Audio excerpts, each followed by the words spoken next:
really want to talk about young people, and in particular I want to really honour and respect the journey that they've been on this year in 2020, because our world has really turned upside down and they've been hit particularly hard in the difficulties with them continuing their education, the difficulties in them connecting with their friends, and it's been a real challenge for them. And it's particularly hard for them compared to us as adults, is because their brains haven't fully matured. In fact, our brains don't fully mature until we're about 25 for females and 28 for males. So they're particularly vulnerable as young people, as young adults, because their prefrontal cortex, which is the logical thinking part of our brain, hasn't fully developed. So we're much more emotionally charged as young adults than we are typically as fully matured adults from a brain perspective. And I know that the suicide rates continue to be on the up, and there's particular concern this year as a consequence of the pandemic. So I just wanted to do this session to help anyone who is a parent or a carer of a young person, to really give you some tools and techniques that you can use to help them through these really challenging times, and to hopefully really help lift their spirits and really connect with the facts around what's going on in the run up to Christmas, so that they can really emotionally detox from all the struggles that they've been having from an education, from a connection perspective, and hopefully do a reset in 2021.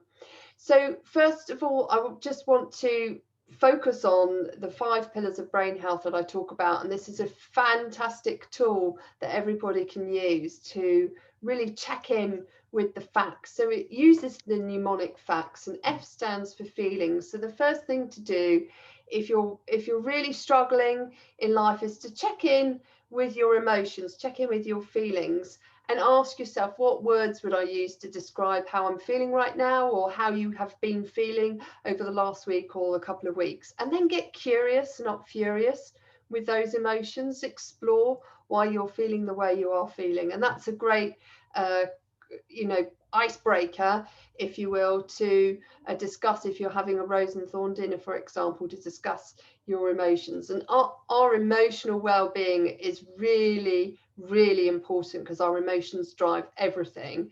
And so it's really fundamentally important that we take the time to check in with our emotions, particularly when you're a young person, because you don't want your emotions to get out of hand. And I know, reflecting back on my time as a young person, I made some really bad decisions, really poor relationship decisions when I was growing up as a young adult.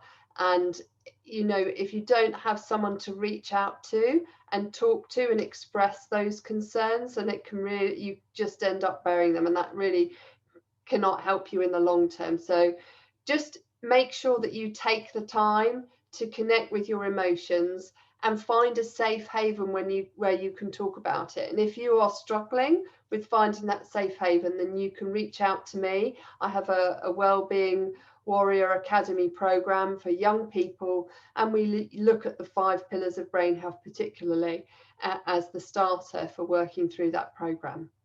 So that's F, is for feelings.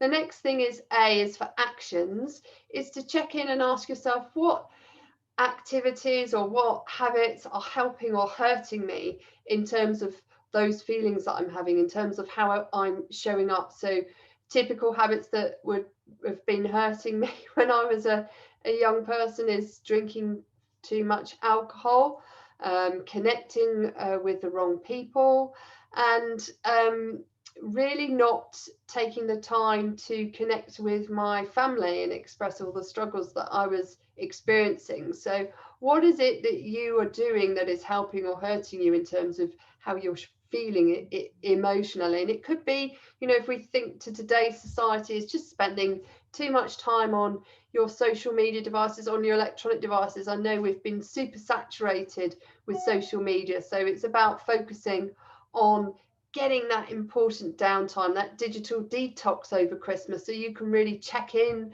with yourself again, check in with you, and not spend all of your time checking in with your digital devices. So the third thing is connections, and this is a really big one, is our connections, not only to the people that we want to connect with physically and also are connecting with virtually, but our connection to ourselves as a person. So C is for connections. And take the time to check in, is, are you feeling truly connected to what your core values are? And you normally feel a little bit uncomfortable if you're not doing what is core in terms of your values and beliefs. So how are you connecting with those core values? Is what you're doing in life, is how you're feeling really representing you as an individual? And then secondly, the connection with others. How can you creatively connect with other people? And this doesn't necessarily have to be social media per se. It can be putting some lovely cards together, making handmade gifts. We have forgotten that our ability to be creative. So get creative from a physical perspective and do something pretty different this year to really commemorate that need for us to connect, but that knowledge that we have the ability to connect quite differently to how we have been previously. And some of the connections that we have been able to have now, thanks to Zoom and other devices, has been really a saviour in this time. So how can you connect differently with people, even if it is social distancing? Think of inventive ways in which you can do that. Then the fourth one is thoughts, and our thoughts are really, really important in terms of how it makes us feel. And the thing is not every thought we have is a sensible thought. In fact, many of the thoughts we have, we definitely shouldn't be sharing out loud in public.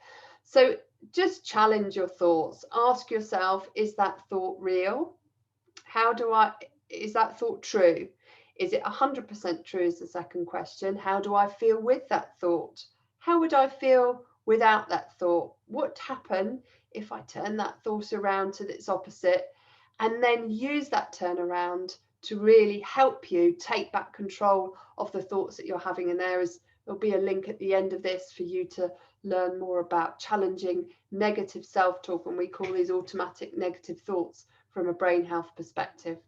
And then the final one is surroundings. And my goodness, have our surroundings shifted in this pandemic? But think about the surroundings that you have now. How can you optimize your surroundings to really help you show up as your best self, to really help you connect with your core person so that you can be the person that you want to be, and really lift your moods? And our surroundings can have a huge impact on our mood. And one thing that people love to do is go out and connect with nature to really ground themselves again.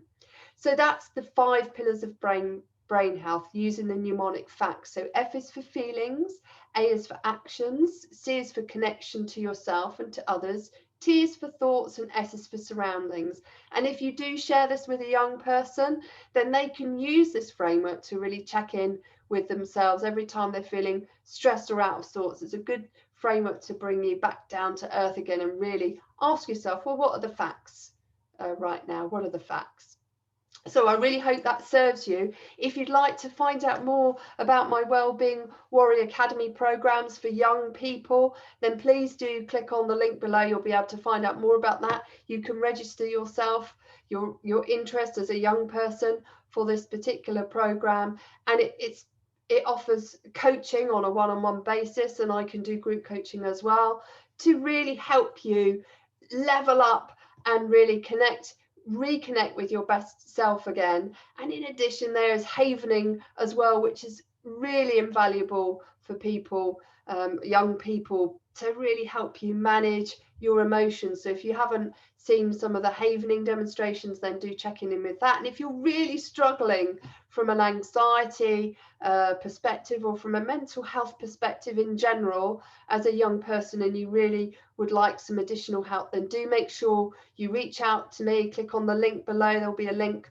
with regards to havening, and make sure you sign up to my advent calendar so that you can get 25% off any havening coaching session that you would like. So do reach out to me if you do need further support. And the great thing about havening is you don't have to tell me anything about what you're struggling with to benefit from the experience, which is great if you're really finding it difficult to talk about. So I hope that helps you. I hope that helps the parents and the carers out there, and have a fantastic Christmas. I look forward to talking to you soon.